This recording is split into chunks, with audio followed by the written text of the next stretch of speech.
গত জুমায় আমরা আলোচনা করেছিলাম মুসা আলাইহিস সালাতু ওয়াস সালাম যখন মাদায়েন থেকে মিশরে ফিরতেছিলেন তখন তিনি তুর পর্বতে গিয়েছিলেন। আল্লাহ রাব্বুল আলামিন মুসা আলাইহিস সালাতু ওয়াস সালামকে কিছু নির্দেশনা দিয়েছিলেন এবং দুইটা মুজিজা দিয়েছিলেন। একটা হলো হাতের লাঠি ছেড়ে দিলে সাপ হয়ে যাওয়া, আরেকটা হলো নিজের হাত বগলের ভিতরে ঢুকিয়ে আবার বের করলে সেটা সাদা ধবধবে হয়ে যেত। এই দুটা নিদর্শন দিয়ে আল্লাহ রাব্বুল আলামিন মুসা আলাইহিস সালাতু ওয়াস সালামকে বলেছিলেন যে ফেরাউনের কাছে যাও। মুসা আলাইহিস সালাতু ওয়াস সালাম এবং হারুন আলাইহিস সালাতু ওয়াস সালাম দুইজন ফেরাউনের কাছে আসলেন। আসার পরে কি বললেন? আল্লাহ রাব্বুল আলামিন বলতেছেন, وقال موسى يا فرعون إني رسول من رب العالمين حقيق على ألا أقول على الله إلا الحق قد جئتكم ببينة من ربكم فأرسل معي بني إسرائيل। মুসা আলাইহিস সালাতু ওয়াস সালাম ফেরাউনের কাছে এসে বলতেছে, হে ফেরাউন, ইন্নী রাসূলুম মির রাব্বিল আলামিন, আমি গোটা বিশ্ব জগতের রবের পক্ষ থেকে প্রেরিত একজন রসুল। সুবহানাল্লাহ। আমি যেটা বলতেছি এটা সত্য, আমি কখনো আল্লাহর পক্ষ থেকে মিথ্যা বলি না। আমি আমার রসুলের পক্ষে আল্লাহর পক্ষ থেকে সুস্পষ্ট নিদর্শন নিয়ে এসেছি, সুতরাং তুমি বনি ইসরাইলকে আমার সঙ্গে ছেড়ে দাও। ফেরাউন শুনে বলতেছে, তুমি আবার কোন খোদার কথা বলছো? তুমি আবার কোন রবের কথা বলছো? আমি তো সবথেকে বড় রব, আনা রব্বুকুমুল আ'লা, আমি তো বড় রব, তুমি আবার কোন রবের কথা বলতেছো? তোমার রব কে? আল্লাহ রাব্বুল আলামিন অন্য জায়গায় আরও বর্ণনা করেছেন, মুসা আলাইহিস সালাতু ওয়াস সালাম তখন বললেন, আমার রব হলেন তিনি যিনি আসমান এবং জমিনের রব। এটা বলার সাথে সাথে ফেরাউন বলতেছে সভাসদদেরকে, তোমরা সবাই একটু শোনো তো মুসা কি বলতেছে। তখন মুসা আলাইহিস সালাতু ওয়াস সালাম বললেন, আমার রব হলেন তিনি যিনি আপনার রব, আপনার পিতৃপুরুষের রব। ফেরাউন এবার অবাক হয়ে গেছে। ফেরাউন বলতেছে মুসা পাগল হয়ে গেছে, আমি রব, আর মুসা বলতেছে তার রব এমন যে নাকি আমারও রব। মুসা আলাইহিস সালাতু ওয়াস সালাম বললেন, আমার রব হলেন তিনি যিনি মানব জাতিকে সৃষ্টি করেছেন, সমস্ত প্রাণীকে যিনি সৃষ্টি করেছেন, যিনি সুসংগঠিত করে আকৃতি দান করেছেন। আমার রব তিনি যিনি জমিনকে বিছানা বানিয়েছেন, যিনি আসমান থেকে বৃষ্টি নাজিল করেন, যিনি জমিন থেকে আমাদের জন্য খাবার বের করে দেন। সুবহানাল্লাহ। আমার রব তিনি যিনি সূর্যের উদয়াচলের রব এবং সূর্যের অস্তাচলের রব। এইভাবে মুসা আলাইহিস সালাতু ওয়াস সালাম বলতে লাগলেন। ফেরাউন এবার বলতেছে, হে মুসা, তুমি যদি এইগুলো বলা বন্ধ না করো তাহলে আমি তোমাকে কারাগারে বন্দী করব। মুসা আলাইহিস সালাতু ওয়াস সালাম বললেন, আমি আমার রবের পক্ষ থেকে নিদর্শন নিয়ে এসেছি, এই নিদর্শন তোমাকে দেখানোর পরেও কি তুমি আমাকে কারাগারে বন্দী করবে? এবার ফেরাউন বলতেছে, قال إن كنت جئت بآية فأت بها إن كنت من الصادقين। ফেরাউন বলতেছে, মুসা তুমি যদি কোনো নিদর্শন এনে থাকো, তোমার কথায় যদি তুমি সত্যবাদী হয়ে থাকো তাহলে তোমার নিদর্শন দেখাও। فألقى عصاه فإذا هي ثعبان مبين। মুসা আলাইহিস সালাতু ওয়াস সালাম তখন হাতের লাঠি ছেড়ে দিলেন। ছেড়ে দেওয়ার সঙ্গে সঙ্গে বিশাল আকৃতির একটা সাপ হয়ে গেল। ونزع يده فإذا هي بيضاء للناظرين। এরপরে মুসা আলাইহিস সালাতু ওয়াসসালাম নিজের বগলে হাত ঢোকালেন এবং নিজের বগল থেকে যখন হাত বের করলেন তখন সেটা দর্শকের জন্য সাদা ধবধবে দেখাচ্ছিল। সুবহানাল্লাহ। এই দুটো নিদর্শন মুসা আলাইহিস সালাতু ওয়াসসালাম দেখালেন। قال الملأ من قوم فرعون إن هذا لساحر عليم। কপালে হিদায়েত না থাকলে যা হয়, ফেরাউন এবং তার সভাসদ যারা ছিল তারা বলতে লাগলো, ইন্না হাযা লাসাহিরুন আলীম, মুসা হলো অনেক বড় একটা জাদুকর। কি বললো মুসা? অনেক বড় জাদুকর। ইউরিদু আন ইউখরিজাকুম মিন আরদিকুম ফামাযা তা'মুরুন। ও একটা উদ্দেশ্য নিয়ে এসেছে, মুসা এবং হারুন উদ্দেশ্য নিয়ে এসেছে যে আমাদের কিপ্তিদেরকে এই মিশর থেকে বের করে দেবে, দিয়ে বনী ইসরায়েলরা মিশর দখল করে নেবে। সুতরাং এই জন্য কি করছে? জাদু শিখে এসেছে। সুতরাং আমাদের কি করা উচিত? ওরা নিজেরা পরামর্শ করতেছে আমাদের কি করা উচিত। قالوا أرجع وأخاه أرسل في المدائن حاشرين। নিজেরা পরামর্শ করে সিদ্ধান্ত নিল মুসা এবং তার ভাই হারুনকে ছেড়ে দাও, আর আমাদের লোক শহরের ভিতরে ছড়ায়া দাও। সমস্ত শহর থেকে তারা বড় বড় জাদুকরদেরকে কালেকশন করে নিয়ে আসবে। আপাতত দুজনে একটু ঠান্ডাটা করো, রাইকে কোথায় কত জাদুকর আছে সব এক জায়গায় করো। ইয়াতুকা বিকুল্লি সাহিরিন আলিম। وجاء السحرة فرعون قالوا إن لنا لأجرا إن كنا نحن الغالبين। সব জাদুকরদেরকে একত্রিত করা হলো। তাফসিরের ভিতরে এসেছে আনুমানিক 60,000 জাদুকরকে তারা জোগাড় করেছিল। এই 60,000 জাদুকর ফেরাউনের কাছে এসে বলতেছে, যদি আমরা মূসার বিরুদ্ধে বিজয়ী হতে পারি তাহলে কি আমাদের জন্য কোনো পুরস্কার আছে? ফেরাউনকে জিজ্ঞেস করতেছে। ক্বালা নাআম, ফেরাউন বললেন অবশ্যই পুরস্কার আছে। শুধু তাই না, ওয়া ইন্নাকুম লামিনাল মুকাররাবিন, শুধু পুরস্কার আছে তাই না, তোমরাই হবে আমার সবথেকে কাছের মানুষ।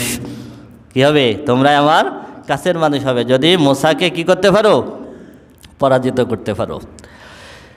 একটা বিশাল প্রতিযোগিতার আয়োজন করা হলো, বিশাল খোলা মাঠে সমস্ত দর্শক আসলো, শহরের মানুষেরা আসলো, এদিকে জাদুকররা আসলো। মুসা আলাইহিস সালাতু ওয়াসসালাম, হারুন আলাইহিস সালাতু ওয়াসসালাম আসলেন।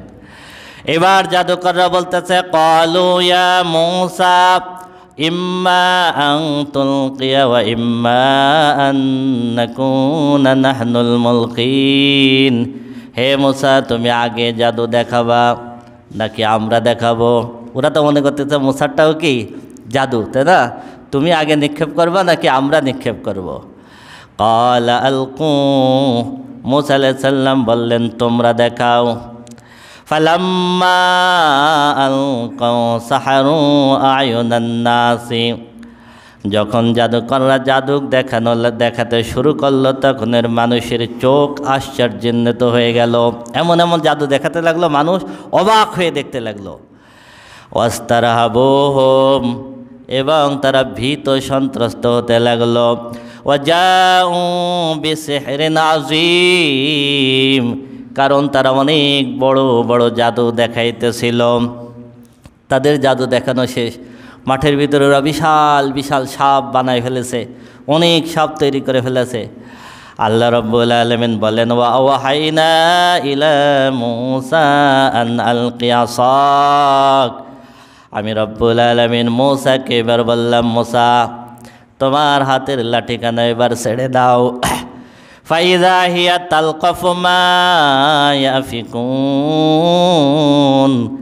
মূসা আলাইহিস সালাতু ওয়াসসালাম হাতের লাঠি ছেড়ে দিলেন। দেওয়ার পরে যেই সাপ হয়ে গেল, এই সাপ মূসা আলাইহিস সালাতু ওয়াসসালামের মুজিজার সাপ, এক লুকমায় 60,000 জাদুকর যত জাদু প্রদর্শন করেছিল সব জাদু এক লুকমায় গিলে ফেললো। সুবহানাল্লাহ, এক লুকমায় সব জাদু গিলে ফেলল। ফাওয়াকাওয়াল হাক্ক, সত্য প্রতিষ্ঠিত হয়ে গেল। অবাতালা মা কানু ইয়ামালুন, ফেরাউন আর তার বাহিনীরা যেটা দেখিয়েছিল সেটা মিথ্যা প্রমাণিত হয়ে গেল। ফাগুলিবু হুনালিকা, সেখানে তারা পরাজিত হয়ে গেল। ওয়ানকালাবু সাগিরিন, এবং তারা লাঞ্ছিত এবং অপমানিত হলো। সুবহানাল্লাহ, মুসার কাছে লাঞ্ছিত এবং অপমানিত হলো। ওয়াউলকিয়া সাহারাতু সাজিদিন, আল্লাহ রাব্বুল আলামিন বলতেছেন ওই খোলা ময়দানে ৬০,০০০ জাদুকর সাথে সাথে সাজদায় পড়ে গেল। সুবহানাল্লাহ, ৬০,০০০ জাদুকর সাজদায় পড়ে গেল। ক্বালু আমান্না বিরাব্বিল আলামিন, সাজদায় পড়ে তারা কি বলেছিল? আল্লাহ বলতেছেন সাজদায় পড়ে তারা বলেছিল আমরা গোটা বিশ্বজগতের রবের প্রতি ঈমান আনলাম। সুবহানাল্লাহ। এখন ফিরাউন তো নিজেকে রব দাবি করে বসে আছে, তাই না? ৬০,০০০ জাদুকর সাজদা দিয়ে বলতেছে আমরা রবের প্রতি ঈমান আনলাম। এখন কোন রব, ফেরাউন রব নাকি মুসার রব? এইটা ক্লিয়ার করে দেওয়ার জন্য ওরা সাথে সাথে আবার বলল রব্বি মুসা ওয়া হারুন। সুবহানাল্লাহ, মুসা এবং হারুনের যে রব সেই রবের প্রতি ঈমান আনলাম। قال فرعون آمنتم به قبل أن آذن لكم إن هذا لمكر مكرتموه في المدينة لتخرجوا منها أهلها فسوف تعلمون। এবার ফেরাউন জাদুকরদেরকে বলতেছে আমি নির্দেশ দেওয়ার আগে কি তোমরা সবাই ঈমান আনলে? তোমরা সবাই ঈমান আনে ফেলছো। এরপরে ফেরাউন বলতেছে তাহলে এটা হলো তোমাদের চক্রান্ত, তোমরা হলে সব জাদুকর আর তোমাদের লিডার হলো মুসা। তোমাদের লিডার হলো কি? মুসা। তোমরা সবাই মিলে পরিকল্পিতভাবে এই ষড়যন্ত্রটা আমার সাথে তোমরা করেছো। লাউ কাত্তিআন্না আইদিয়াকুম ওয়া আরজুলাকুম মিন খিলাফিন সুম্মা লাউসাল্লিবান্নাকুম আজমাইন। এবার ফেরাউন বলতেছে আমি তোমাদের হাত এবং পা বিপরীত দিক থেকে কেটে দেব। লাউসাল্লিবান্নাকুম আজমাইন, এরপর তোমাদেরকে আমি শুলে চড়াবো। শুলে চড়াবো, বিপরীত দিক থেকে হাত কেটে দেব, মানে ডাইন হাত আর বাম পা, অথবা বাম হাত আর ডাইন পা। এরপরে তোমাদেরকে কি করব? শুলে চড়াবো। এইভাবে জাদুকরদেরকে ভয় দিলেন ফেরাউন। ক্বালু ইন্না ইলা রাব্বিনা মুনকালিবুন, জাদুকররা তো ভয় পেল না, বরং বলল তাহলে সেটা আমাদের জন্য ভালো হবে, আমরা আমাদের রবের কাছে চলে যাব। সুবহানাল্লাহ, কোথায় চলে যাব? রবের কাছে। ওয়ামা তানকিমু মিন্না ইল্লা আন আমান্না বিআয়াতি রাব্বিনা লাম্মা জাআতনা। হে ফেরাউন, আমাদের আর তোমার মাঝে এইটা ছাড়ার কোনো পার্থক্য নাই যে আমরা গোটা বিশ্বজগতের রবের প্রতি ঈমান এনেছি। সুবহানাল্লাহ, তুমি ঈমান আনো নাই, আমরা ঈমান আনেছি, এই জন্যই তো আমাদেরকে শুলে চড়াবা, তাহলে আমরা আমাদের রবের কাছেই চলে যাব। এরপরে তারা একটা দোয়া করেছিলেন রব্বানা আফরিগ আলাইনা সাবরান ওয়া তাওফানা মুসলিমিন। আল্লাহ, ফেরাউন এবং তার বাহিনীরা যখন আমাদের হাত পা কাটবে, যখন শুলে চড়াবে, তখন যেন আমরা ধৈর্য ধারণ করতে পারি আর আমাদেরকে মুসলমান অবস্থায় মৃত্যুবরণ করার তৌফিক দাও। সুবহানাল্লাহ, সুবহানাল্লাহ। ৬০,০০০ জাদুকরকে হাত পা কেটে ফেরাউন শুলে চড়িয়েছিল। আর এই মুসা আলাইহিস সালাতু ওয়াস সালামের মুজিজার ঘটনা দেখে আরও একজন নারী ইসলাম গ্রহণ করেছিলেন। তিনি হলেন ফেরাউনের স্ত্রী আসিয়া। সুবহানাল্লাহ, ফেরাউনের স্ত্রী আসিয়া। তিনি সাথে সাথে আল্লাহর প্রতি ঈমান এনেছিলেন। আল্লাহ রাব্বুল আলামিন পবিত্র কোরআনে সূরা তাহরিমের ভিতরে ৪ জন নারীর উদাহরণ দিয়েছেন। দারাবাল্লাহু মাসালাল লিল্লাযিনা কাফারু ইমরাআতা নূহিন ওয়া ইমরাআতা লূত। আল্লাহ রাব্বুল আলামিন বলতেছেন আমি কাফেরদের জন্য 2 জন নারীর উদাহরণ দিচ্ছি। এক, নূহ আলাইহিস সালাতু ওয়াস সালামের স্ত্রী এবং লূত আলাইহিস সালামের স্ত্রী। কানাতা তাহতা আবদাইনি মিন ইবাদিনা সালিহাইনি ফাখানাতাহুমা ফালাম ইউগনিয়া আনহুমা মিনাল্লাহি শাইআও ওয়া কিলা দুখুলান নার মা'আদ দাখিলিন। নূহ আলাইহিস সালামের স্ত্রী ঈমান আনে নাই, লূত আলাইহিস সালামের স্ত্রী ঈমান আনে নাই।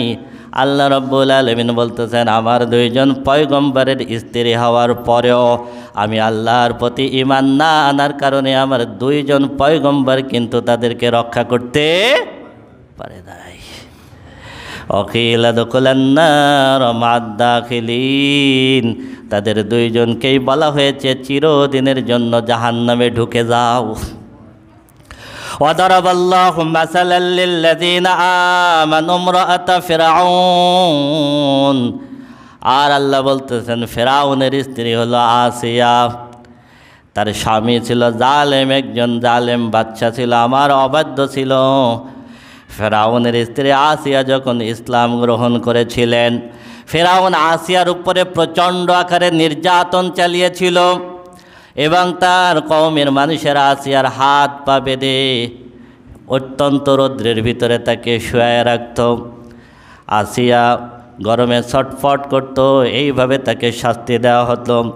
এই অবস্থায় আসিয়া আল্লাহর দরবারে একটা দোয়া করেছিলেন। এই দোয়া আল্লাহ রাব্বুল আলামিন কোরআনের ভিতর কোট করেছেন, ইয ক্বালাত রাব্বি বিনি লি ইনদাকা বাইতান ফিল জান্নাহ। আসিয়া আল্লাহর কাছে দোয়া করেছিলেন, আল্লাহ জান্নাতে তোমার কাছে তুমি আমার জন্য একটা ঘর বানায় রাখিও। সুবহানাল্লাহ। ওয়ানাজ্জিনি মিন ফিরআউন ওয়া আমালিহি ওয়ানাজ্জিনি মিনাল কওমিজ জালিমিন। আর আমাকে ফিরআউন এবং তার কর্মকাণ্ড এবং এই কওমে জালেমের কর্মকাণ্ড থেকে তুমি আমাকে নাজাত দাও। আল্লাহ রাব্বুল আলামিন সাথে সাথে আসিয়ার দোয়াকে কবুল করেছিলেন। আল্লাহ রাব্বুল আলামিন জান্নাতে আসিয়ার ঘর আসিয়াকে দুনিয়ায় জীবিত থাকতে দেখাইয়াছিলেন। সুবহানাল্লাহ। যখন নির্যাতন চালাচ্ছে আল্লাহ রাব্বুল আলামিন আসিয়াকে জান্নাতে তার ঘর দেখাচ্ছেন। ওরা নির্যাতন করে আর জান্নাতের ঘর দেখে আসিয়া হাসতেছে। সুবহানাল্লাহ। ফিরআউনের রাগ হয়ে গেছে, এত নির্যাতন চালায় তারপরে হাসে কেন? যত নির্যাতন করে তত আসিয়া হাসতেছে, কারণ কি? সে জান্নাতে তার ঘর দেখতেছে। আল্লাহু আকবার। এরপরে ফেরাউন রাগান্বিত হয়ে বিশাল একটা পাথর আসিয়ার মাথার উপরে মেরে দিল এবং আসিয়া শহীদ হয়ে গেলেন। সুবহানাল্লাহ। ও মারইয়াম ইবনাতা ইমরান আল্লাতী আহসানাত ফারজাহা ফানাফাকনা ফীহি মির রূহিনা وصدقت بكلمات ربها وكتبه وكانت من القانتين। আল্লাহ বলতেছেন আর একজন নারী হলো মারিয়াম আলাইহিস সালাম, ঈসার মা মারিয়াম, যে তাকে তার সতীত্বকে যে হেফাজত করেছিল, আমি রব্বুল আলামিন তার ভিতরে একটা রূহ ফুঁকে দিয়েছিলাম, সেটা হলো ঈসা। সুবহানাল্লাহ। তিনি আমার কিতাবকে বিশ্বাস করেছিলেন আর তিনি ছিলেন আনুগত্যশীলদের ভিতরে অন্যতম। সুবহানাল্লাহ। এরপরে হজরতে মূসা আলাইহিস সালাতু ওয়াসসালামের প্রতি এবং আল্লাহর প্রতি ঈমান এনেছিলেন। ফেরাউনের কন্যার একজন দাসী ছিল, দাসী। এই দাসী মূসা আলাইহিস সালাতু ওয়াসসালাম এবং হারুন আলাইহিস সালাতু ওয়াসসালাম এবং আল্লাহর প্রতি ঈমান এনেছিলেন। এই দাসী একদিন ফেরাউনের কন্যার চুল আঁচড়াচ্ছে। চুল আঁচড়াতে আঁচড়াতে হাতের থেকে চিরুনি পড়ে গেছে। চিরুনি পড়ে যাওয়ার পরে বিসমিল্লাহ বলে চিরুনি তুলছে। এই যে বিসমিল্লাহ বলছে, এটা ফেরাউনের কন্যা শুনে ফেলছে। তুমি বিসমিল্লাহ বললে কেন? তখন সে বলতেছে, আমি গোটা বিশ্বজগতের রব আল্লাহর প্রতি ঈমান এনেছি। এবার তার উপরে নির্যাতন শুরু হয়ে গেল। তার উপরে নির্যাতন করা হলো এবং তার ছোট্ট কিছু বাচ্চা ছিল, তাদের উপরে নির্যাতন করা হলো। বিশাল বড় ডেকচিতে তেল গরম করা হলো। বিশাল বড় ডেকচির ভিতরে তেল গরম করে ফেরাউনের কন্যার দাসী এবং তার সন্তানদেরকে ফেরাউন ওই তেলের ভিতরে চুবায়া শহীদ করেছিল। আল্লাহর নবী বলেন, আমি যখন মেরাজের রজনীতে গেছি, জিবরিল আলাইহিস সালাতু ওয়াসসালাম আমাকে জান্নাত এবং জাহান্নাম ঘুরাই ঘুরাই দেখাচ্ছিলেন। আমাকে যখন জান্নাত ঘোরাচ্ছেন আমি হঠাৎ করে একটা ঘ্রাণ পাচ্ছি, সুন্দর একটা ঘ্রাণ আসতেছে। আমি জিবরিলকে জিজ্ঞেস করলাম, হে জিবরিল, এটা কিসের ঘ্রাণ? জিবরিল আলাইহিস সালাতু ওয়াসসালাম বললেন, ফেরাউনের কন্যার দাসী এবং তার সন্তান, যাদেরকে ফেরাউন তেলের ভিতরে গরম করে শহীদ করেছিল, আল্লাহ রব্বুল আলামিন তাদের জান্নাত দিয়েছেন, জান্নাত থেকে তাদের ঘ্রাণ আসতেছে। সুবহানাল্লাহ, সুবহানাল্লাহ, সুবহানাল্লাহ। এরপরে ফেরাউনের বাহিনীরা বলতে লাগলো, ওয়াকালাল মালাউ মিন কওমি ফিরআউনা তাযারু মূসা ওয়া কওমাহু লিইফসিদু ফিল আরদি ওয়া ইয়াযরাকা ওয়া আলিহাতাকা। ফেরাউনের অনুসারীরা এবার ফেরাউনরে বলতেছে, মূসা এবং তার ভাইরা এইভাবে ছেড়ে দেবেন? দিলে তারা জমিনে ফাসাদ সৃষ্টি করবে, আপনার বিরুদ্ধে অন্য রবের ইবাদত করবে, এইভাবে তাদেরকে উন্মুক্তভাবে ছেড়ে দেবেন? قال سنقتل أبناءهم ونستحيي نساءهم وإنا فوقهم قاهرون। ফেরাউন বলল, না, আমি তাদের পুরুষদেরকে হত্যা করব, তাদের নারীদেরকে জীবিত রাখবো। আগে তো যখন যে জন্মগ্রহণ করত তাদেরকে হত্যা করত, আর এখন গণহারে পুরুষ হত্যা করা শুরু করলো। قال موسى لقومه استعينوا بالله واصبروا إن الأرض لله يورثها من يشاء من عباده والعاقبة للمتقين। মুসা আলাইহিস সালাম বনি ইসরায়েলদেরকে বললেন, আল্লাহর প্রতি ঈমান এনে আল্লাহর কাছে সাহায্য চাওয়ার ধৈর্য ধারণ করো, এই জমিন হলো আল্লাহর, নিশ্চয় আল্লাহ রব্বুল আলামিন তার অনুসারীদেরকে এই জমিনে প্রতিষ্ঠিত করে দেবেন। সুবহানাল্লাহ। তোমরা কি করো? ধৈর্য ধারণ করো। ক্বালু, এবার বনি ইসরাইল বলতেছে, উযিনা মিন ক্বাবলি আন তাতিয়ানা ওয়া মিন বাদি মা জিতানা ক্বাল আসা রাব্বুকুম আন ইউহলিকা আদুওয়াকুম ওয়া ইস্তাখলিফাকুম ফিল আরদি ফায়ানজুরা কাইফা তা'মালুন। মুসা আলাইহিস সালাতু ওয়াস সালাম বললেন, বনি ইসরাইল বলল যে তুমি আসার আগে ওরা আমার উপরে নির্যাতন করেছে, এখনও আমাদের উপরে নির্যাতন করতেছে। মুসা আলাইহিস সালাতু ওয়াস সালাম বললেন, আশা করা যায় নিশ্চয়ই আল্লাহ রব্বুল আলামিন ওদের জায়গায় তোমাদেরকে প্রতিষ্ঠিত করে দেবেন। এভাবে যখন চলতে লাগলো, ফিরআউন দিনের পর দিন ওদের উপরে নির্যাতন বাড়াইতেছিল। তারা ইবাদত করার জন্য, নামাজ করার জন্য ছোট ছোট মসজিদ বানিয়েছিল, মসজিদগুলো সব ভেঙে দিল। আল্লাহ রাব্বুল আলামিন তখন নির্দেশ দিলেন, তোমরা নিজেদের ঘরগুলোকে মসজিদ বানাই ফেলো। সুবহানাল্লাহ। তার মানে যার যার ঘরের ভিতরে তোমরা সালাত আদায় করতে থাকো। ঘরটা এমনভাবে তৈরি করবে কিবলার দিকে ফিরে, মানুষ মনে করবে বসবাসের ঘর, ওর ভিতরে তোমরা ইবাদত করবা। সুবহানাল্লাহ। ওয়ালাকাদ আখাযনা আলা ফিরআউনা বিসসিনিনা ওয়া নাকসিম মিনাস সামারাতি লাআল্লাহুম ইয়াযাক্কারুন। এবার আল্লাহ রাব্বুল আলামিন ফিরআউনের বাহিনীর উপরে গজব পাঠাতে লাগলেন। প্রথম গজব, আল্লাহ রাব্বুল আলামিন তাদেরকে দুর্ভিক্ষ দিলেন। কি দিলেন? দুর্ভিক্ষ দিলেন। কোনো ফসল হয় না। যখন প্রচণ্ড আকারে দুর্ভিক্ষ শুরু হয়ে গেল, ফসল তৈরি হলো না, ফাইযা জাআতুহুমুল হাসানাতু ক্বালু লানা হাযিহি ওয়া ইন তুসিবহুম সাইয়্যাতুন ইয়াত্তায়্যারু বিমূসা ওয়া মান মা'আহু আলা ইন্নামা তা'iরুহুম ইনদাল্লাহি ওয়ালাকিন্না আকসারাহুম লা ইয়ালামুন। যখন কোনো খারাপ কিছু আসতো তখন ওরা মনে করতো মূসার কারণে আসতেছে, মূসার কারণে আসতেছে। যখন দুর্ভিক্ষ শুরু হলো, ওরা সব দৌড়ে এবার মূসার কাছে আসলো। হে মূসা, আল্লাহর কাছে একটু দোয়া করো, আল্লাহ যেন দুর্ভিক্ষটা সরায় দেয়। যদি আল্লাহ দুর্ভিক্ষ সরায় দেয়, তোমার আর আল্লাহর প্রতি ঈমান আনবো। মূসা আলাইহিস সালাম নরম দিলের আল্লাহর কাছে দোয়া করলেন। আল্লাহ রব্বুল আলামিন দুর্ভিক্ষ উঠাই দিলেন, ফসল সৃষ্টি হয়ে গেল। এই ফসল যখন তৈরি হলো, আল্লাহ যখন দুর্ভিক্ষ দূর করে দিলেন, সাথে সাথে তারা বলল, ক্বালু মাহমা তাতিনা বিহি মিন আয়াতিন লিতাসহারানা বিহা ফামা নাহনু লাকা বিমুমিনিন। তুমি একের পর এক যতই নিদর্শন আর জাদু আনো না কেন, আমরা তোমার প্রতি ঈমান আনব না। ঈমান আনলো না। ফারসালনা আলাইহিমুত তুফান, এবার আল্লাহ বলতেছেন আমি তাদের উপরে তুফান দিলাম, তুফান শুরু হয়ে গেল, বন্যা, বিশাল আকারে বন্যা। আমাদের দেশে যখন বন্যায় দেন না, কী অবস্থা হয়? বন্যায় যখন ঘর বাড়ি ডুবে যেতে লাগলো, সব কিছু ছিন্ন বিচ্ছিন্ন হয়ে যেতে লাগলো, আবার দৌড়ে আসলো মুসার কাছে। মুসা, আল্লাহর কাছে দোয়া করো, এইবার আমরা একদম ভালো হয়ে যাব।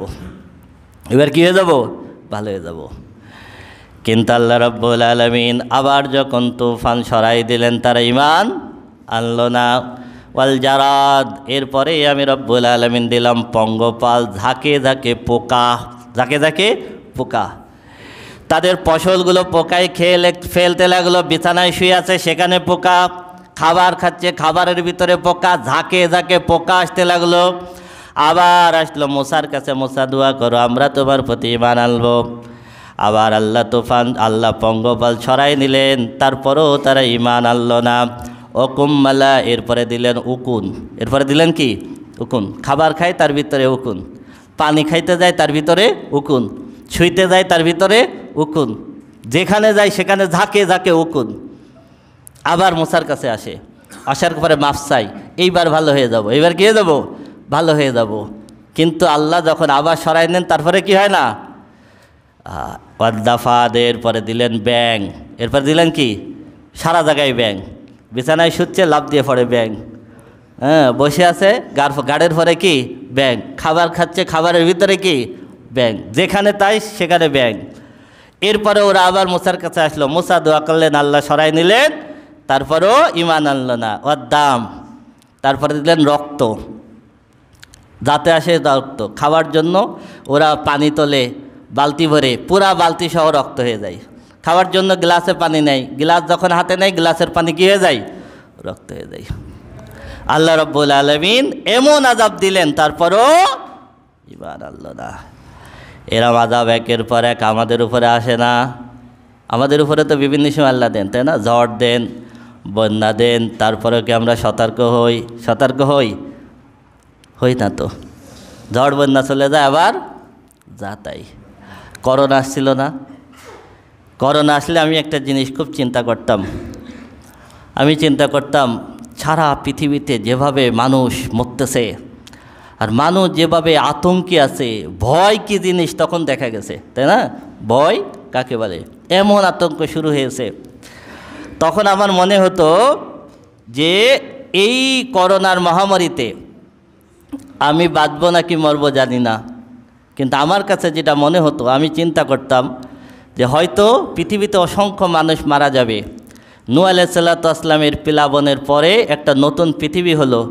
আমার কাছে মনে হতো এই করোনার পরে আমাদের এই পৃথিবীতে একটা নতুন পৃথিবী হবে। হয়তো আমি সেই পৃথিবীতে থাকবো না, তবে আমার মনে হতো এই পৃথিবীটা সুন্দর হবে। আমার খুবই মনে হতো এই পৃথিবীটা কী হবে? সুন্দর হবে, মানুষ তওবা করে ভালো হয়ে যাবে। আহা, করোনা চলে যাওয়ার পরে মনে হলো মানুষ আরও বেশি খারাপ হয়েছে। মানুষ কী হয়েছে? আরও বেশি। তাহলে ফিরআউনের বাহিনীদের থেকে আমরা আলাদা কোথায়? আলাদা কোথায়? বারবার তাওবা করতো, আল্লাহ রাব্বুল আলামিন বিপদ সরাই নিলে আবার তারা যা তাই হয়ে যেত, আবার যা তাই হয়ে যেত। এরপর আল্লাহ রাব্বুল আলামিন বলতেছেন, ওয়াহাইনা ইলা মূসা আন আসরি বিবাদি ইন্নাকুম মুত্তাবাউন। আমি রব্বুল আলামিন মূসাকে বললাম, মূসা এবার বনি ইসরাইলদেরকে নিয়ে এখান থেকে চলে যাও। 6 লক্ষ বনি ইসরাইলদেরকে নিয়ে এইখান থেকে চলে যাও, আর তোমরা অনুসৃত হবে, তোমাদেরকে অনুসরণ করা হবে। রাতের বেলায় মূসা আলাইহিস সালাতু ওয়াস সালাম 6 লক্ষ বনি ইসরাইলদেরকে নিয়ে রওনা দিলেন। সকালবেলায় ফেরাউনের বাহিনীরা যখন দেখে বনি ইসরাইলরা কেউ নাই, তখন তারা ঝাঁকে ঝাঁকে চতুর্দিকে তাদেরকে খুঁজতে লাগলো। ফাতবাউহুম মুশরিকিন। যখন সূর্য উঠতেছে এমন সময় মূসা আলাইহিস সালাম বনি ইসরাইলদেরকে নিয়ে লোহিত সাগরের পাড়ে দাঁড়ানো, আর পিছনে ফেরাউনের বাহিনী এসে গেছে। ফেরাউনের বিশাল বাহিনী পিছনে এসে গেছে। যখন এসে গেছে, ফালাম্মা তারা আল জামাআন ক্বালা আসহাবু মূসা ইন্না লামুদরাকুন। এবার ফেরাউনের বাহিনীদেরকে দেখে বনি ইসরাইল মূসাকে বলতেছে, হে মূসা, ওই যে ফেরাউনের বাহিনীদেরকে দেখা যায়, নিশ্চয়ই আমরা এবার ধরা খেয়ে যাব। সামনে বিশাল সাগর, পিছনে ফেরাউনের বাহিনী, এবার আমরা কি করব? ধরা খেয়ে যাব। মূসা আলাইহিস সালাম তখন বলেছিলেন, ক্বালা কাল্লা ইন্না মাইয়া রাব্বী সায়াহদিন, কখনোই এটা হতে পারে না, নিশ্চয় আমাদের রব আমাদের সাথে আছেন, তিনি সমুদ্রে আমাদের রাস্তা দেখাবেন। সুবহানাল্লাহ। কি করবেন? তাওয়াক্কুল কাকে বলে দেখেন? আল্লাহর উপরে ভরসা কাকে বলেন? মূসা আলাইহিস সালাম বললেন, এটা হতেই পারে না, নিশ্চয় আমাদের সাথে কি আছেন? আমাদের রব আছেন, তিনি আমাদেরকে সমুদ্রে রাস্তা দেখাবেন। আল্লাহ রাব্বুল আলামিন বলতেছেন, ফাআওহাইনা ইলা মূসা আন ইদরিব বিআসাকাল বাহর, আমি রব্বুল আলামিন মূসাকে তখন বললাম, হে মূসা, তোমার হাতের লাঠি দিয়ে এবার সমুদ্রের উপরে একটা বাড়ি মারো। ফালাকা ফাকানা কুল্লু ফিরকিন কাত্তরদিল আযীম, মূসা আলাইহিস সালাতু ওয়াস সালাম সমুদ্রের উপরে একটা বাড়ি দিলেন। বাড়ি দেওয়ার সাথে সাথে আল্লাহ রব্বুল আলামিন বনি ইসরাইল 12টা গোত্রের জন্য সমুদ্রে 12টা রাস্তা আল্লাহ তৈরি করে দিলেন। সুবহানাল্লাহ। পানি 2 ভাগ হয়ে রাস্তা হয়ে গেল। আল্লাহ রব্বুল আলামিন বলতেছেন, এরকম পানি 2 ভাগ হচ্ছিল, এক একটা ভাগ পাহাড়ের মতো। সুবহানাল্লাহ। এই পাহাড়ের মতো পানি উঁচু হয়ে গেল, আর মাঝখানে কী হয়ে গেল? রাস্তা হয়ে গেল। তারপরও সমুদ্রের ভিতরে বনি ইসরাইল ভয়ে নামতেছে না। এমন সময় আল্লাহ রব্বুল আলামিন জিবরিল আলাইহিস সালামকে পাঠালেন একটা ঘোড়ার পিঠে চড়ে। জিবরিল আলাইহিস সালাতু ওয়াস সালাম যেই ঘোড়ার পিঠে চড়ে আসতেছিলেন, ঘোড়া যেখানে বালুর উপরে ঘোড়ার খুর পড়তেছিল, এই শুকনো বালুর উপরে সেখানে ঘাস জন্মায় যাচ্ছিল। কী হচ্ছিল? ঘাস জন্মাচ্ছিল। এই পয়েন্টটা মনে রাখবেন, সামনে লাগবে, সামনে আলোচনায় রাখবে। বনি ইসরায়েলের ভিতরে সামেরি নামে একজন ব্যক্তি ছিল। ও দেখলো এই ঘোড়ার পায়ের নিচ থেকে জীবন্ত কিছু বের হচ্ছে, নিশ্চয়ই এই মাটি দিয়ে কোনো কাজ করা যাবে। এই জন্য সামেরি কিছু মাটি ওইখান থেকে জোগাড় করে রেখেছিল। কি করে রেখেছিল? জোগাড় করে রেখেছিল। এটা মনে রাখবেন। এরপরে জিবরিল আলাইহিস সালাতু ওয়াস সালামের ঘোড়া যখন সমুদ্রের ভিতরে নেমে গেল, সমুদ্রের ভিতরে নেমে গেল, এইবার বনি ইসরাইল সাহস পেল, তাহলে কি করা যায়? নামা যায়। বনি ইসরাইল এইবার নেমে গেল। ওয়াজাওয়াজনা বিবানি ইসরাঈলাল বাহরা, বনি ইসরাইল যখন সমুদ্রের ভিতরে নেমে যখন সমুদ্র পার হলো, ফাতবাহুম ফিরআউন ওয়া জুনুদুহু বাগিয়াও ওয়া আদওয়া, এইবার হিংস্র অবস্থায়, শত্রুতা অবস্থায় ফেরাউন এবং তার বাহিনীরাও কি সমুদ্রে নেমে গেল। যখন সমুদ্রে নেমে গেল, আল্লাহ রব্বুল আলামিন এবার সমুদ্রকে সমান করে দিলেন। কি করে দিলেন? রাস্তা আর নেই, সাথে সাথে সব সমান করে দিলেন। সব সুপনি খাইতেছে। হাত্তা ইযা আদরাকাহুল গরক, যখন তারা পানির ভিতরে সুপনি খাচ্ছে, তখন এবার দেখেন ফেরাউন কি বলতেছে, ক্বালা আমানতু আন্নাহু লা ইলাহা ইল্লাল্লাযী আমানাত বিহি বানু ইসরাঈল ওয়া আনা মিনাল মুসলিমিন। ফেরাউন এবার বলতেছে, লা ইলাহা ইল্লাল্লাযী আমানাত বিহি বানু ইসরাঈল, বনু ইসরাঈল যে আল্লাহর প্রতি ঈমান আনছে, আমি সে আল্লাহর প্রতি ঈমান আনলাম, তিনি ছাড়া কোনো উপাস্য নাই। কোথায়? সমুদ্রের ভিতরে হাবুডুবু খাচ্ছে, আর এই অবস্থায় বলতেছে। সারা জীবন আকাজ করে মৃত্যুর সময় তাওবা করলে কি তাওবা কবুল হয়? এবার আল্লাহ রাব্বুল আলামিন বলতেছেন, আল আন, এখন এখন ওয়াকাদ আসাইতা ক্বাবলু, এতদিন তুমি অবাধ্য ছিলে। নিজের দিকে তাকান, মনে করছেন মৃত্যুর সময় কালেমা পড়বো, তাই না? কেউ পড়াই দেবে। আল আন ওয়াকাদ আসাইতা ক্বাবলু, তুমি তো এর আগে অবাধ্য ছিলে। ওয়া কুনতা মিনাল মুফসিদিন, তুমি তো জমিনের ভিতরে ফাসাদ সৃষ্টিকারী ছিলে। ফালইয়াউমা নুনাজ্জিকা বিবাদানিকা লিতাকুনা লিমান খালফাকা আয়া ওয়া ইন্না কাসীরাম মিনান নাসি আন আয়াতিনা লাগাফিলুন। আজকে শুধু তোমাকে ধ্বংস করব তাই না, আল্লাহ রব্বুল আলামিন বলতেছেন ফালইয়াউমা নুনাজ্জিকা বিবাদানিকা, আমি রব্বুল আলামিন কিয়ামত পর্যন্ত তোমার দেহকে অক্ষত রাখবো। কি করব? আমি কিয়ামত পর্যন্ত তোমার দেহটাকে রেখে দেবো। কেন? লিতাকুনা লিমান খালফাকা আয়া, তোমার পরে যারা আসবে তারা যেন এর থেকে কি করতে পারে? শিক্ষা গ্রহণ করতে পারে, শিক্ষা গ্রহণ করতে পারে। এই জন্য স্থায়ীভাবে তোমার লাশকে আমি রেখে দেব। হাজার বছর পরে, হাজার বছর পরে 1907 সালে সেই লোহিত সাগরের ভিতর থেকে ফেরাউনের লাশ কি করা হয়েছে? উদ্ধার করা হয়েছে। এরপরে যখন বনি ইসরাইল যখন পার হয়ে গেল, আল্লাহ রাব্বুল আলামিন বলতেছেন ওয়াবাদনা মূসা 30 লাইলা ওয়া তামামনাহা বিআশরিন ফাতাম্মা মিকাতু রাব্বিহি 40 লাইলা। আমি রব্বুল আলামিন মূসা আলাইহিস সালাতু ওয়াসসালামকে 40 দিনের জন্য তুর পর্বতে আসতে বললাম। প্রথমে বলেছিলাম 30 দিনের জন্য মূসা আলাইহিস সালাম 30 দিন তুর পর্বতে ইতিকাফ করেছিলেন। 10 দিন আমি রব্বুল আলামিন বাড়াইয়া দিলাম, 40 দিন যখন পূর্ণ হলো, মূসা আলাইহিস সালাতু ওয়াসসালাম যখন তুর পর্বতে গিয়েছিলেন তখন তার ভাইকে হারুনকে দায়িত্ব দিয়ে গিয়েছিলেন। কি করেছিলেন? হারুনকে দায়িত্ব দিয়ে গেছিলেন, তুমি এদেরকে দেখবা এরা যেন অবাধ্য না হয়। ওয়ালাম্মা জাআ মূসা লিমিকাতিনা ওয়া কাল্লামাহু রাব্বুহু, 40 দিন পর আল্লাহ রাব্বুল আলামিন মূসা আলাইহিস সালাতু ওয়াসসালামের সঙ্গে কথা বললেন। যখন কথা বললেন, মূসা এবার বলতেছে ক্বালা রাব্বি আরিনি আনজুর ইলাইক, আল্লাহ আমি তোমাকে একটু দেখতে চাই, তোমাকে একটু।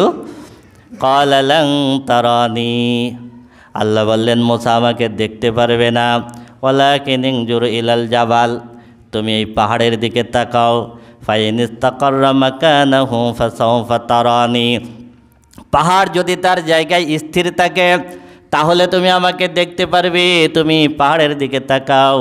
ফালাম্মা তাজাল্লা রাব্বুহু লিল জাবালি জাআলাহু দাক্কা, আল্লাহ রাব্বুল আলামিন তুর পর্বতে আল্লাহ রাব্বুল আলামিন আল্লাহ নূরের সামান্য একটু তাজাল্লি দিলেন। কি দিলেন? তাজাল্লি দিলে পুরা তুর পর্বত পুড়ে গেল এবং আখাররা সাইকা, আখাররা মূসা সাইকা, মূসা আলাইহিস সালাতু ওয়াসসালাম বেহুশ হয়ে গেলেন। এখনও পর্যন্ত তুর পর্বত লাল। তুর পর্বতের পাশে যতগুলো পাহাড় আছে সব পাহাড়গুলো স্বাভাবিক পাহাড়ের মতো, কিন্তু একেবারে আগুনে পুরানো কয়লার মতো দবদবে লাল তুর পর্বত এখনও পর্যন্ত। সুবহানাল্লাহ, সুবহানাল্লাহ, সুবহানাল্লাহ। মূসা আলাইহিস সালাতু ওয়াসসালাম বেহুশ হয়ে গেলেন। ফালাম্মা আফাকা ক্বালা সুবহানাকা তুবতু ইলাইকা ওয়া আনা আউয়ালুল মুমিনিন।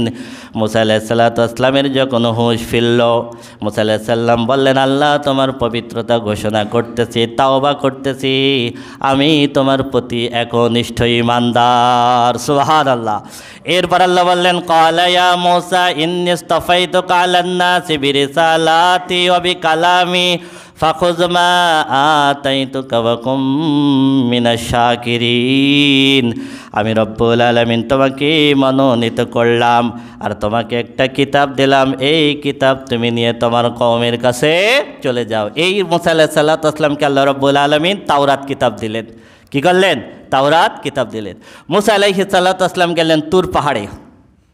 এদিকে সামেরি বনি ইসরায়েলদেরকে ভূগোল বোঝায়, সামেরি বনি ইসরায়েলের কাছে যত স্বর্ণ অলঙ্কার ছিল সব স্বর্ণ অলঙ্কার আগুনে পুড়ে গলালো। গলানোর পরে একটা বাছুরের আকৃতি দিল।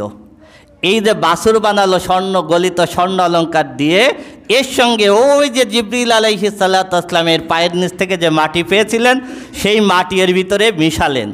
যেহেতু এর ভিতরে জীবন্ত একটা অনুভূতি আছে, এই জন্যই ওই গরুর বাচ্চাটা তখন হাম্বা হাম্বা বলে ডাকতে লাগলো। এইবার সামেরি বলতেছে মূসা চলে গেছে, মূসার কোনো খবর নাই, এই হলো রব, এর পূজা করো। এইবার বনি ইসরাইল গোবৎস পূজা শুরু করে দিল, ওই বাছুরের পূজা করতে লাগলো। মূসা আলাইহিস সালাতু ওয়াসসালাম যখন আসলেন, ওয়াইদ ওয়া'আদনা মূসা 40 লাইলাতান সুম্মা তাখাযতুমুল ইজলা মিন বাদিহি ওয়া আনতুম যালিমুন। মূসা আলাইহিস সালাম এসে দেখেন ওরা বাছুর পূজা করতেছে, রেগে গেলেন। রেগে যাওয়ার পরে হারুনের মাথা ধরলেন। তুই কি করছিস? হারুন বলতেছে, আমি তো দুর্বল, ওরা আমার কথা শোনে নাই, বরং তুমি আমার উপরে যদি নির্যাতন করো ওরা খুশি হবে, তুমি আমাকে ওদের অন্তর্ভুক্ত করো না। আমি ওদেরকে নিষেধ করেছি কিন্তু ঠেকাইতে পারি নাই। এরপরে মূসা আলাইহিস সালাতু ওয়াস সালাম ওদের জন্য আল্লাহর দরবারে তওবা করলেন। সুম্মা ফাওনা আনকুম মিন বাদি যালিকা লাআল্লাকুম তাশকুরুন। আল্লাহ রব্বুল আলামিন বলেন, এরপরে আমি রব্বুল আলামিন তাদেরকে ক্ষমা করে দিয়েছিলাম যেন তারা কৃতজ্ঞশীল বান্দা হতে পারে। কিন্তু আল্লাহ রব্বুল আলামিন তাদের একটা শাস্তি দিয়েছিলেন। ওয়াইয ক্বালা মূসা লিকওমিহি ইয়া কওমি ইন্নাকুম যালামতুম আনফুসাকুম বিইত্তিখাযিকুমুল ইজলা ফাতুবু ইলা বারিকুম ফাকতুলু আনফুসাকুম যালিকুম খায়রুল লাকুম ইনদা বারিকুম ফাতাবা আলাইকুম ইন্নাহু হুয়াত তাওয়াবুর রহিম। মূসা আলাইহিস সালাতু ওয়াস সালাম বললেন, এই গোবৎসর পূজা করার জন্য আল্লাহ রব্বুল আলামিন তোমাদেরকে একটা শাস্তি দিয়েছেন। সেটা কি? অন্ধকারের ভিতরে তোমরা ছুরি দিয়ে একজন আরেকজনকে হত্যা করবা, এইটা হলো তোমাদের শাস্তি। অন্ধকারের ভিতরে ওরা একজন আরেকজনকে কিছুক্ষণ হত্যা করলো, করার পরে আল্লাহ রব্বুল আলামিন তাদের তাওবা কবুল করলেন। আর সামিরীর জন্য যে শাস্তি দিয়েছিলেন সেটা হলো তুমি আখিরাতে চূড়ান্ত শাস্তি পাবা, আর পৃথিবীতে তোমার শাস্তি হলো তোমার শরীর কেউ স্পর্শ করতে পারবে না। যে কেউ সামিরের 24 ঘন্টা জ্বর থাকতো, ওর শরীর কেউ স্পর্শ করলে তারেও জ্বরে অ্যাটাক করতো। এই জন্য কেউ তাকে স্পর্শ করতে আসলে সামিরি বলতো, লা মিসাস লা মিসাস, আমাকে স্পর্শ করো না, করলে তোমাকেও কি জ্বরে আক্রান্ত করবে। মৃত্যুর আগ পর্যন্ত সামিরি কাউকে স্পর্শ করতে পারে নাই, ওকেও কেউ স্পর্শ করতে পারে নাই। এরপরে বনি ইসরাইল বলল, ওয়াইয কুলতুম ইয়া মূসা লান নুমিনা লাকা হাত্তা নারাল্লাহা জাহরাতান ফাআখাযাতকুমুস সাইকাতু ওয়া আনতুম তানজুরুন। আমরা তোমার প্রতি ঈমান আনবো না যতক্ষণ পর্যন্ত আমরা নিজেরা আল্লাহকে না দেখতে পারবো। তুমি কোথা থেকে কি কিতাব আনছো? এলো বনি ইসরাইল, এলো কি বনি আল্লাহরে দেখানো লাগবে। এজন্য 12টা গোত্রের থেকে ওরা 70 জন নেতা বাছাই করলো। এই 70 জন নেতাকে নিয়ে মূসা আলাইহিস সালাম গেলেন আবার তুর পর্বতে, যে আল্লাহ এরা তোমাকে দেখতে চাই। আল্লাহ রব্বুল আলামিন ওই অবস্থায় তাদের উপরে একটা গজব দিয়েছিলেন। ফাআখাযাতহুমুস সাইকাতু ওয়া আনতুম তানজুরুন, একটা ঠাটা ফেলালেন, মানে বজ্র, সাথে সাথে 70 জন ওই জায়গায় মারা গেল। যখন মারা গেল মূসা আলাইহিস সালাম বলতেন, আল্লাহ আমি তো আর এক বিপদে পড়লাম। আমি যখন একা একা যদি বনি ইসরায়েলের কাছে যাই, বনি ইসরায়েলের কাছে যদি একা যাই তাহলে কোনো সাক্ষী তো থাকলো না, আমি এখন কিভাবে যাব বনি ইসরায়েলের কাছে একা একা? সুম্মা বা'আসনাকুম মিন বাদি মাউতিকুম লাআল্লাকুম তাশকুরুন। আল্লাহ রব্বুল আলামিন বলেন, এরপরে মূসার দোয়ায় আমি রব্বুল আলামিন 70 জনকে আবার জীবিত করে দিলাম। সুবহানাল্লাহ, আমি 70 জনকে কি করে দিলাম? জীবিত করে দিলাম। এই 70 জন এসে সাক্ষী দিল মূসা আলাইহিস সালাতু ওয়াস সালামের পক্ষে। সাক্ষী দেওয়ার পর ওরা এরপরে তাওরাতকে মেনে নিল। তাওরাতকে মেনে নেওয়ার পরে ওই কয়েকদিন মানলো, এরপরে আর তাওরাত অনুযায়ী আর চলে না। একটা আয়াত বলেই শেষ করে দেব। আবার যখন ওরা তাওরাত অনুযায়ী চলে না, আল্লাহর অবাধ্য হয়ে গেল। ওয়াইযা আখাযনা মিসাকাকুম ওয়া রাফা'না ফাওকাকুমুত তুর খুযু মা আতাইনাকুম বিকুওয়াতিন ওয়াযকুরু মা ফীহি লাআল্লাকুম তাত্তাকুন। আমি রব্বুল আলামিন বনি ইসরাইলের মাথার উপরে তুর পর্বতকে ধরলাম। কি করলাম বলেন? তুর পর্বত বনি ইসরায়েলের মাথার উপরে ধরলাম, এইভাবে ধরলাম। এইবার ঠিকমতো চলবি, না চললি ছেড়ে দিলাম, না ধরলে ছেড়ে দিলাম। ওরা খাসভাবে তওবা করলো, আর কোনোদিন আল্লাহ তোমার অবাধ্য হব না। আল্লাহ তুর পর্বত সরাই নিলেন, তারপরও তারা অবাধ্য হয়ে গেল। এখন আমাদের মাথার উপরে এরকম একটা পাহাড় ধরা দরকার, তাই না? হ্যাঁ, আমাদের যে অবস্থা তাদেরকে আমাদের উপরে কিছু একটা ধরা দরকার। আল্লাহ রাব্বুল আলামিন আমাদের উপলব্ধি করার তৌফিক দেন, আমিন।